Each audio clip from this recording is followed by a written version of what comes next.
Hi everybody. It's that time of year when I love to share the story of the resurrection eggs with you because Easter is almost here. So I thought this would be a great time to do it. So we're going to go over 4 eggs each time we meet. So here we go. Do you remember what the resurrection eggs are about?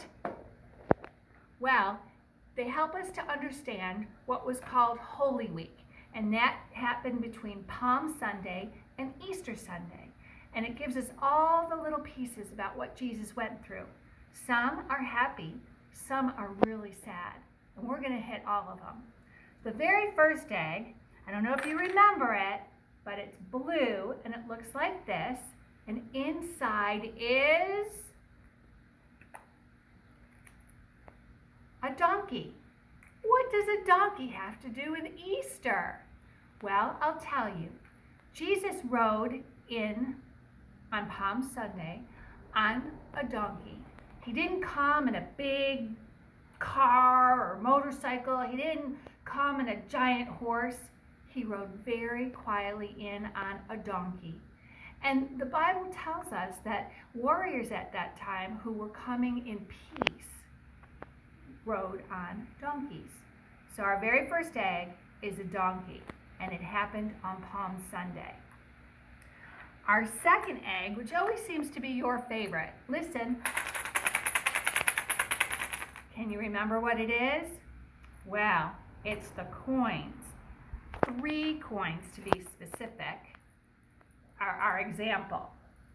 The bag had 30 coins in it, but we do 3 just as an example.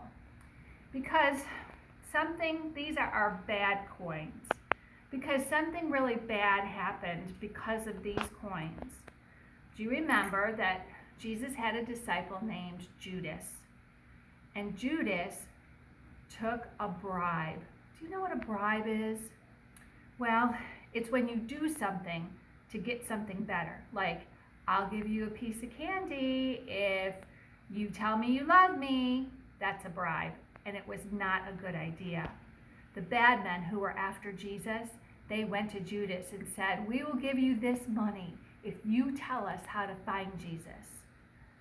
And unfortunately, Judas took the money and betrayed Jesus. That's another new word, betrayed. Betrayed is kind of like when you tell your friend a secret and you ask them not to tell anyone and they promise you that they won't tell anyone. But then they do. They betrayed your friendship.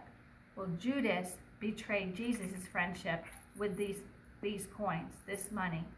It wasn't good. Our third egg,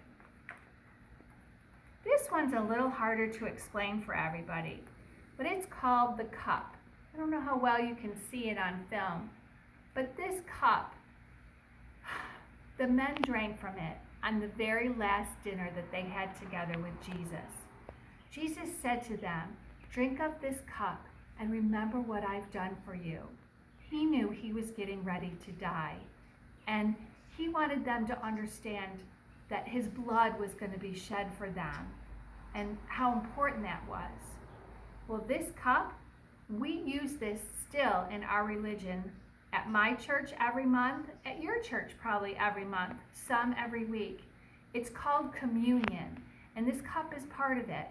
You might see the grown-ups take some bread and then take the cup, and it helps us to remember what God did for us, what his body went through, which we're going to talk about, and what happened with his blood, and why the shedding of his blood was so important.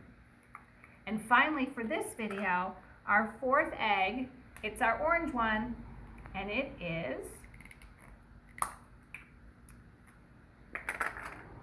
praying hands. Wow, what do praying hands have to do with Easter? Well, Jesus is the one who taught us how to pray. He prayed to his Father, and he always was in conversation with his Father. And when the men who were following him asked him how to pray, he explained how to do it. And I want you to remember that you can pray anytime you want. You just have to start talking to God and letting him know what's on your heart. So our last egg for today is praying hands. I miss you guys. I hope you're having a great week. Bye.